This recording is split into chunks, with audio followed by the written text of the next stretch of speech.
বাচ্চাদেরকে সৎসঙ্গ করবেন। যদি আপনারা সাধারণ না দেন, আপনারা বাবাও না মাও না। কেন জানেন? বাচ্চাকে মানুষের মতন মানুষ করাটাই আপনার চাকরি, আর বাচ্চাকে ঠিক টাইমে খেতে দেওয়াটা আপনার হচ্ছে পূজা। এই গোপাল ভোগ লাগাচ্ছেন না, আপনার গোপালকে ভোগ লাগা, ঠিক টাইমে পুজো করুন।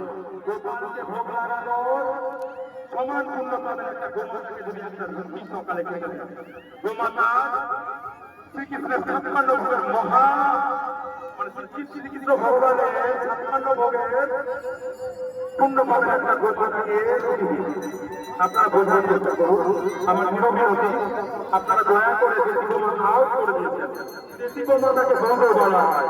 ভগবান গোমাতা দিয়েছিল মানুষকে রক্ষা করার জন্য, কিন্তু মানুষ তাকে অত্যাচার করে বিক্রি করে দিয়ে এখন বাচ্চা ডাকাত পাল্লাই করেছে।